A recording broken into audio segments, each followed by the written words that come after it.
Now, to discuss the latest developments on North Korea, we have with us Professor Kim Hyun-wook from the Korea National Diplomatic Academy. Thank you for coming in today again. Thank you. Now, let's start with a bit more circumstances about how this Pompeo's trip was cancelled.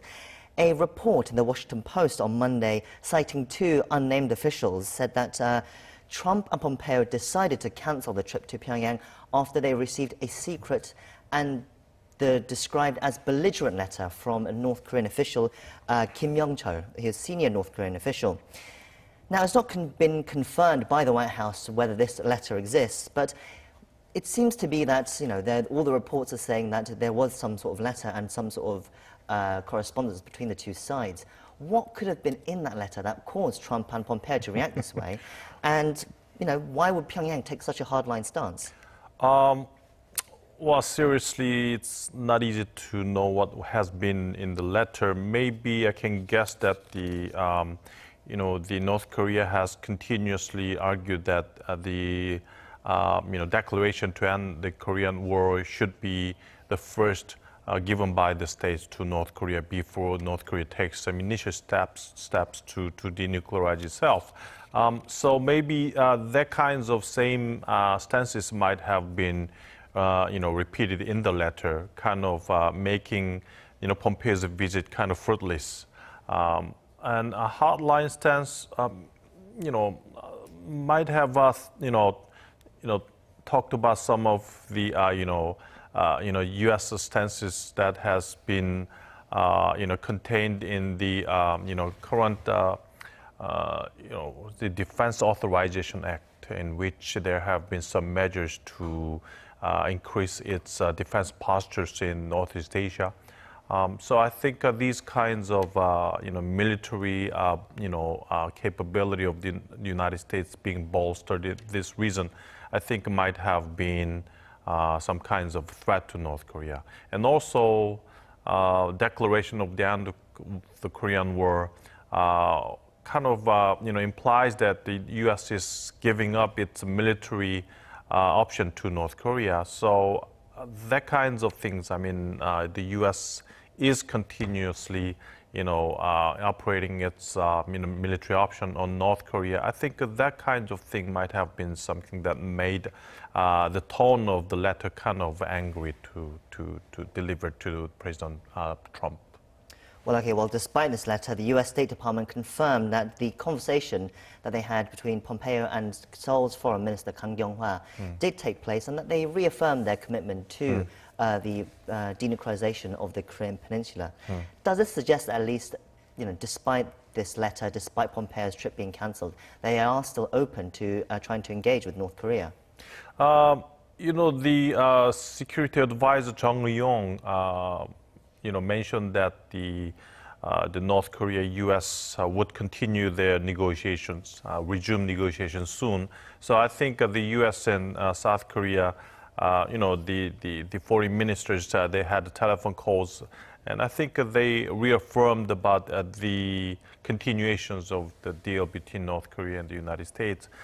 In fact, the U.S. policy towards Northeast Asia is implying that it would not break up the frames of negotiation with North Korea. Its focus has been moved to bashing China, and in order to bash China, I think the U.S. intends to embrace North Korea, kind of keep the frame to talk with North Korea. So I think even though there would be very good speedy outcome out of the negotiation frame with North Korea, I don't think the U.S. would easily break up the frame. Just keep the frame.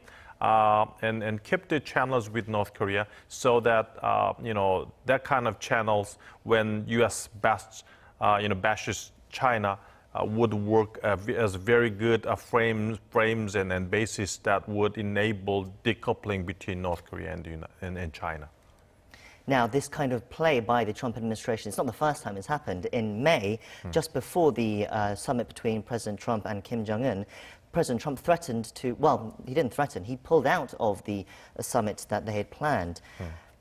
But back then, within a few hours, Pyongyang released a statement in their state media, an unprecedented statement, because it was quite pleading in its tone towards the U.S. to say, let's keep this summit going.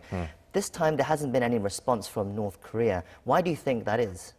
Well, the situation is different. At that time, when the frame is broken, when the summit meeting in Singapore is not undertaken, that would take, give such a tremendous damage to North Korea. But this time the frame is on. I mean, they would not break the frame fundamentally. I don't think so. It's a matter of whether North Korea, takes the initial steps to denuclearize itself, which is a big burden to North Korea.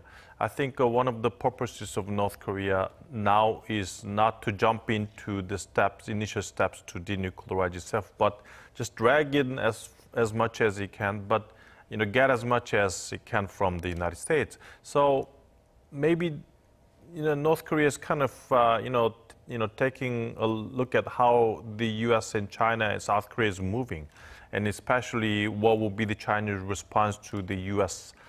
bash on China, trade war with China, and what would be the U.S. posture toward North Korea. I mean, if North Korea is not willingly break up the frame with North Korea, I mean, North Korea would just wait and see what would be the North Korea's true intentions, and also take a look at what President Moon is doing. I mean, Moon Jae-in is definitely moving to reinitiate the negotiation frame between the United States and North Korea. So I think North Korea would take some time and see how things would go in, and then after that, North Korea would decide their strategy vis-a-vis the United States.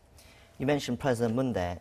In May, when the U.S. and North Korea summit looked like it wasn't going to happen, President Moon Jae-in held a secret summit with Kim Jong-un, which was credited by many people as being an important interventionary step that helped the U.S. and North Korea summit happen again. Do you think President Moon can play that role again with this proposed summit that's meant to be coming up in September? I think they will communicate with North Korea. I mean, a lot of issues, whether North Korea is willingly give up its nuclear weapons, take that steps to denuclearize itself, whether North Korea is, taking South Korea's proposal for the summit meeting, which I think would happen sometime in September, maybe early or mid-September. Then would North Korea and China, how is the thing going on? Is Xi Jinping still visiting North Korea for the September 9th anniversary of the regime establishment? All that kind of things. I think they would continue the conversations and communications, which is an essential part for the South Korea to determine whether South-North summit meeting will be held in September. You mentioned there the anniversary of the regime's foundation. There was talk that the Inter-Korean summit would happen after that, which is September 9th, so it'd happen around mid-September. And now there are also rumors saying that it's because of the situation of the US, it could be pulled in earlier, so to have the first week of September. Do you think that could happen? And does it matter, especially as there are reports that Xi Jinping could still be going to Pyongyang? Well, the schedule we were thinking was that, okay, Pompeo is visiting Pyongyang, and afterwards, maybe early September, Xi Jinping is visiting Pyongyang, and afterwards, maybe September 12, 13, 14, something like that, there will be North Korea, South Korea summit, and afterwards, end of September, there will be Kim Jong-un visiting Washington, D.C. and New York for the summit meeting with Trump, and also speech at the UN General Assembly. That was the optimal scenario we were thinking. Of course, rumors. Yeah, but Pompeo is not visiting Pyongyang. Okay, what would be the Xi Jinping's decision? I don't know. If I was Xi Jinping, I would still go there. I mean, Trump, regardless of Xi Jinping's attitude on North Korea, it seems like Trump is deciding to bash China on trade issues, regardless of Korean Peninsula issues. That's something he would do first before he deals with the North Korea issues. So if he doesn't go to Pyongyang, Xi Jinping would give wrong message to Pyongyang that, oh, I'm backing off because of Trump. Kind of the kind of image that, oh, China is weaker than before. I mean, because of Trump, Xi Jinping is backing off. how can I trust China? That would kind of message would be given to North Korea. But anyway, if Xi Jinping visits to Pyongyang as scheduled, I think the summit meeting between North and South Korea would be also held as scheduled sometime mid-September. But if it's held earlier, like early September, that means that Xi Jinping is not going to Pyongyang. So I think it all depends upon the Xi Jinping's decision whether he would go to Pyongyang or not. Interesting. Calendar politics, perhaps. One thing I would also like to mention as well, so within all this, for inter-Korean relations, there's an issue as well, because the two Koreas agreed to open a joint liaison office on the north of the border from when they had their last summit. But it's become a bit of an issue with the US, and South Korea has now had to come out. The presidential office has said that they're reviewing how to proceed with the proposed joint liaison office it had planned to establish with North Korea. Let me get the wording straight. The spokesperson added, "This is not an issue that can be solely decided by our government, and is one that needs to be discussed with the North, but we have yet to learn how the North evaluates the changes and conditions." Do you think the joint liaison office can go ahead, or does that now have to be postponed? Well, I think North Korea would welcome it, because North Korea always wants to boost up the exchanges between North and South Korea to a level in which there will be more and more economically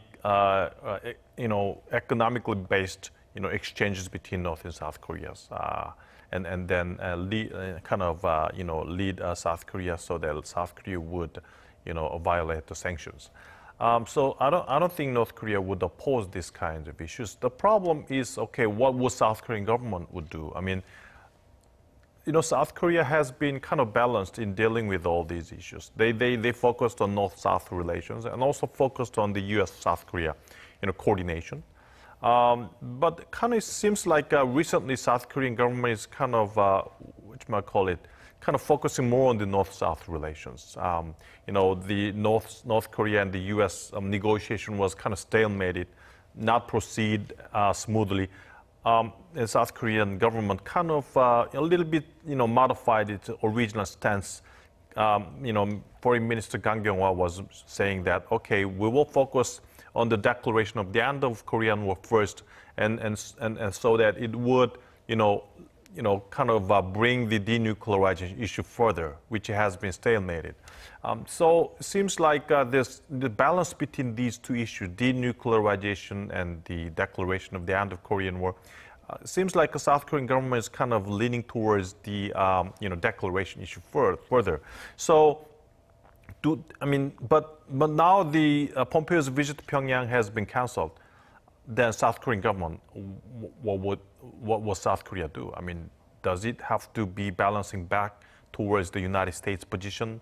What does it have to go further so that it will still focus on the North-South relations? Now I think South Korean government have to play an important role as a mediator between North Korea and the United States. And before they go up to back to the rail of negotiation, I don't think South Korea have to do something, haphazardly. I mean, it has to a little bit wait until they go back to the negotiation frame, and then after they resume the negotiation, maybe they can refocus on the North-South relations. The US has been very reluctant about this liaison office. I mean, why is that? And can South Korea really go ahead with it without the US approval? We need to work together with the US, don't we? I don't think personally it's not a violation of sanctions. I mean, of course, there will be some oil and some subsidiary economic support to North Korea if we build, liaison office in Kaesong. Of course, definitely there will be some support, economic support will be, accompanied. But that doesn't mean that we are really focusing on the economic issue as a core issue at that time.